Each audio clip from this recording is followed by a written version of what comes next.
uhisha ibyaha bye ntazagubwa neza, ariko ngo uzatura akabireka uwo ngo azababarirwa. Muvuge ngo amen. Uhisha ibicumuro bye ntazagubwa neza, uwo muntu ngo nta mahoro azagira, niko Bibiliya yavuze.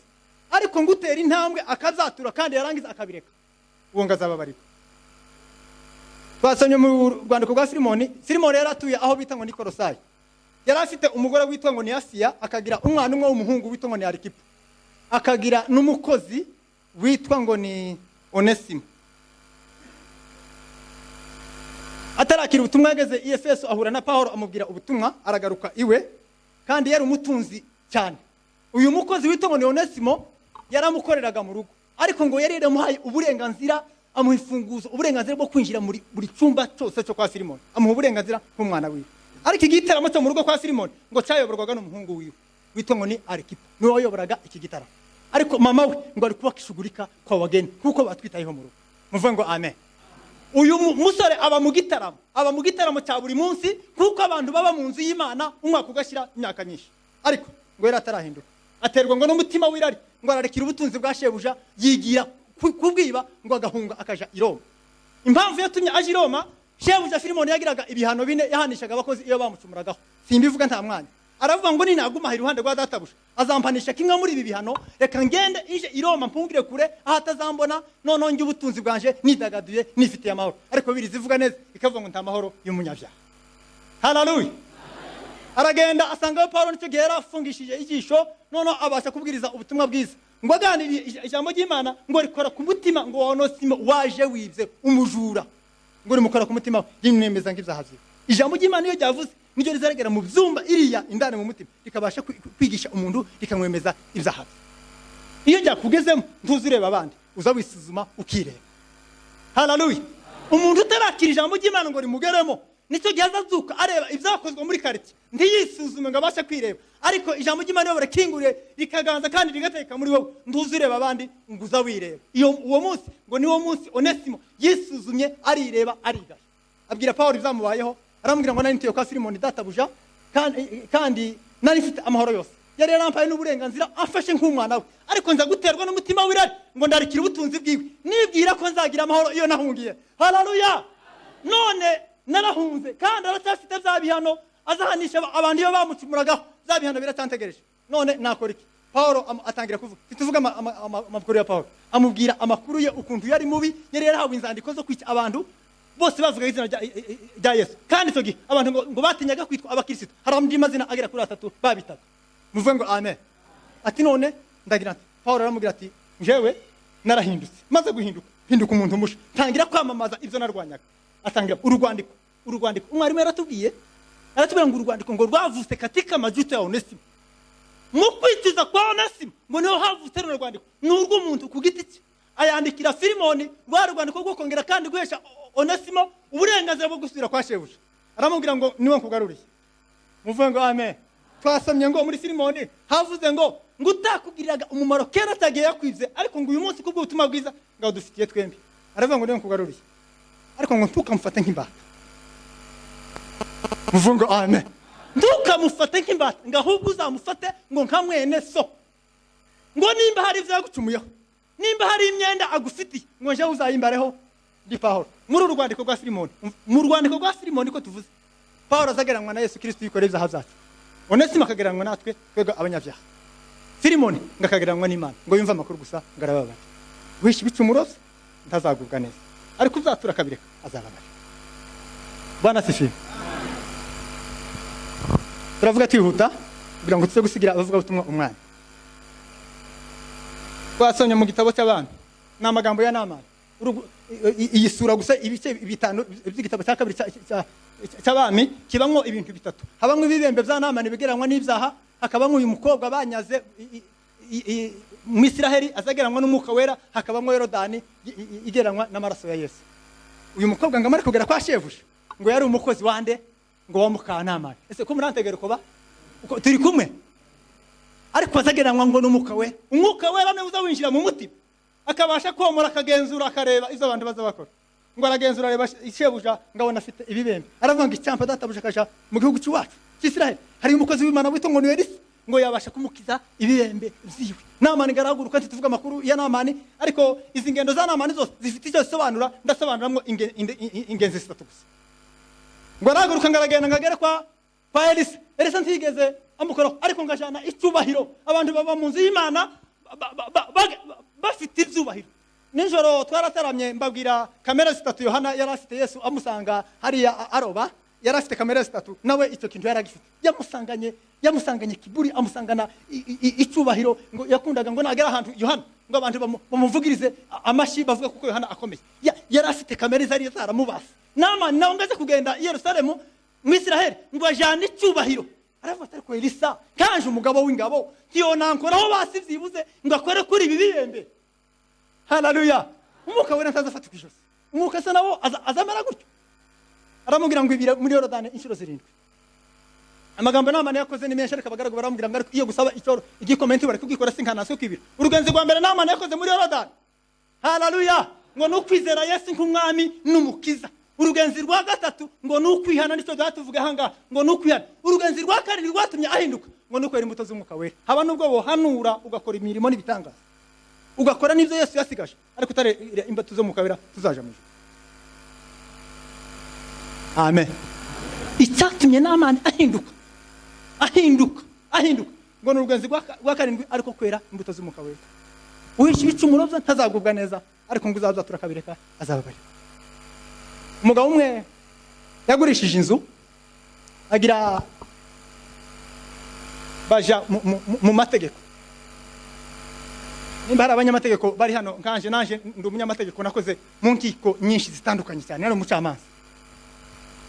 Baja mu mategeko, amaze ngo barangize, ngo baravuga ati njewe nguze inzu nawe, ariko uyu musumari uba mu cyumba cyanje uzagume ubu wanje njewe wagurishije inzu.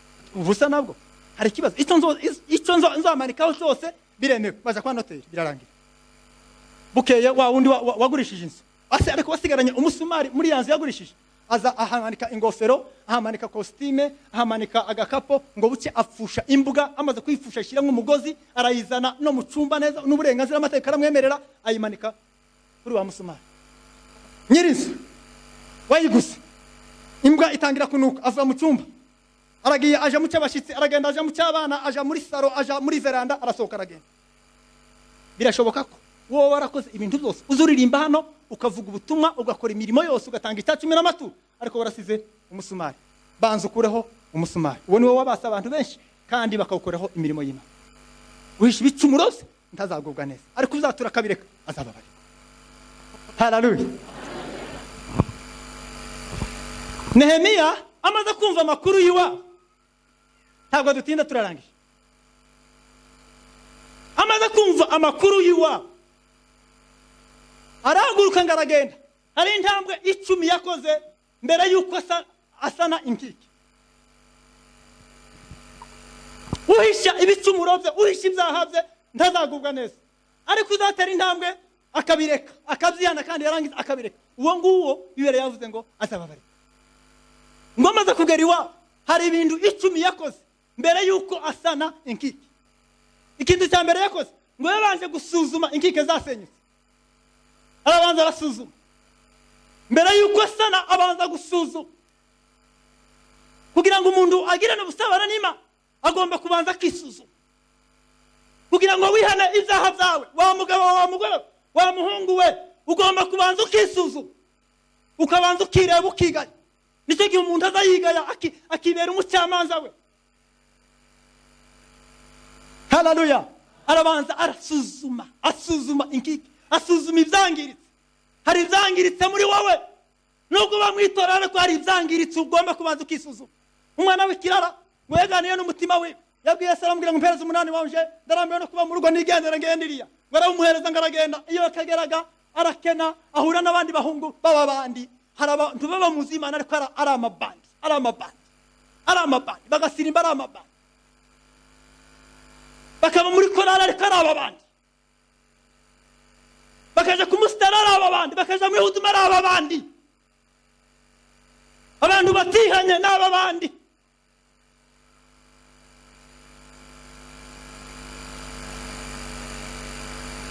Ntabwo bahindutse, baririmba indirimbo zitavugutiye zitabahindura.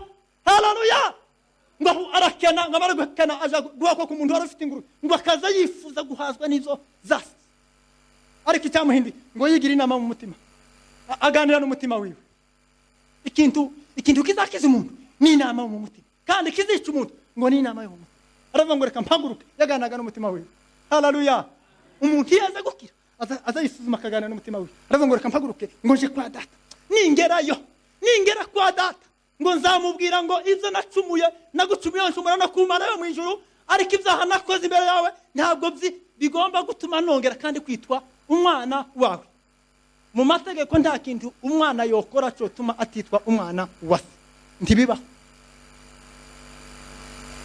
Ngo agenda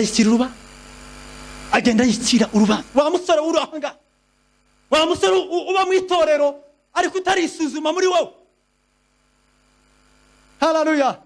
Ganira n'umutima wawe, umutima wawe urakuzi. Icyo wokora cyose umutima wawe urakuzi, n'umucya warawunaniye gusa wanze guhinduka, ariko umutima wawe n'umucamanza wawe uzi kubwira ngo izubamo izo sibyo. Haleluya. Izo sibyo warawunaniye gusa uba akahebwe, ariko umutima wawe n'umucamanza mukuru. Aravuga ngo reka ngende atora urugendo, aragenda ariko aganira n'umutima wiwe. Ariko data w'umwijuru Imana yabwiye Isirayeli yabagiye amagambo akomeye cyane. Ababwira ngo nimugaruka ngo nzabagarukira, ngo sinzongera kandi koberebesha amaso ngo y'igitsuri. Icyagatatu ngo sinzongera kandi kwibuka izo mwancumuyeho byose. Imana si umuntu izayibagirwa iyo twagarutse gusa, Imana izayibagirwa. Muvuga ngo amen. Haleluya. Nimugaruka nzabagarukira, nzongera kandi ibihe wabagamwo ntaho byagiye niyo wabivuyemo, ariko iyo ugarutse gusa ubisanga ahantu. Twataye Imana turagenda twebwe, umuntu yaza gusenga akavuga ngo Mana ngo twumve. Bwira umutima wawe wumve Imana, naho Imana ntagitaza yumva abantu. Haleluya. Amaso y'imbabazi yase ngo aramurangiza igihe abandi muri karite bataramubona, igihe inshuti n'abavandimwe bataramureba, amaso yase ngaramurangiza gituruka kure. Uko niko Imana izitureba, niko Imana izitubona iyo tuyihanye. Yesu yageze kwa Zakayo wa munsi yamusanze munsi y'igiti, ngo inyigisho zazivuga ngo cya giti Zakayo yahagazeho, ngo ahagaze ku ngeso ze ahagarara ku byaha byatuma gatabana na Yesu. Yesu ngo amenya Zakayo ko yahindutse. Yesu ntazabwirwa amakuru azamenye izubantu ngo batekereza mu mutima, ngo amenye ko Zakayo yahindutse. Uko niko Ise w'umwana ngo yamurangije, aravuga ngo dore nguri umwana wanje we aba yamuhaye imbabazi. Iyo duhindukiye gusa gatoya gusa mu mutima, data n'umutunzi w'imbabazi azamemera ko tubaharira. Uhisha ibicumuro bye ntazagubwa neza, ariko uzatura kabireka azababarira. Ubarizwa hehe? Uri nihe wagiye. Ongera kandi ugaruke, data agufitiye imbabazi, arakubabarira kandi umwongera kandi musabane. Akora ibihe ngo byo kugira gute, ngo byo arabanza agenzura asuzuma inkike. Icyakabiri ngo asana ibihe, ngo byo azana ubusabane, ibihe byo gusenga, ibihe byo kuramya Imana, ngo azana yongera kandi gusana ubusabane bw'abantu ngo n'Imana, ngo bwari bwaravuze ubusabane bw'abantu n'Imana, yongera kandi kubugarura. Asubiza kandi abantu mu masengesho, bongera kandi baja muri huduma. Adamu munsi yari wa munsi amaze gucumura yatakaje ibintu bitatu. Ikintu cya mbere ngo yatakaje ubutware yari afite kuri Edeni. Ijambo rya kabiri ngo yatakaje tuvuze atakaza ubusabane yari afitanye n'Imana. Icya gatatu ngo atakaza amahoro yo mu mutima. Kandi amahoro Yesu yaraturaze n'umurage, si cyo gutangirwa amafaranga. Amahoro yo twarayahawe n'umurage Imana Yesu yaduhaye umunsi ngo aje kuja mu ijuru. Aravuga ngo mbasigiye amahoro yanje kandi ngo amahoro ntanga ngo sinkayabisi ngo batanga. Haleluya. Yesu yarazutse. Ubwo bani bushire Yesu yarazutse. Umunsi yazutse yazayereka abigishwa muri ya misi 40 n'abandi bose, ngo yagendaga yivuga ku mugaragaro abwira Satani n'abadayimoni kuko ari we wari mumva, nije wari mumva. Ijambo rya kabiri. Haleluya. Nimuvuga ngo amen. Yagendaga avuga ko ari we wari mumva, nijewe ni.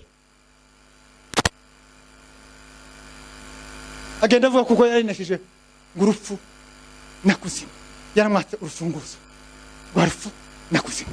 Amahoro twarayahawe n'umurage wacu. Oya ntuyashakira ahandi, n'umurage wahawe. Bwana sisiwe. Adamu atakaza ubusabane yagiranaga n'Imana. Nibyo bihe Nehemiya yongeye kandi gusa watakaje ubusabane bw'Imana. Nta muntu wogirana ubusabane n'Imana atari hane ibyaha bye. Uvuge ngo amen. Bana sisimu turarangije. Uhisha ibicumuro bye ntazagubwa neza, ariko uzatura akabireka azababarika. Uviye wagiye, uve mu byaha byawe, uve mu ntege nke zawe, uve mu byo urimo, nugaruka data w'umujura kugira imbabazi. Imana ufashe kandi tuganze amen.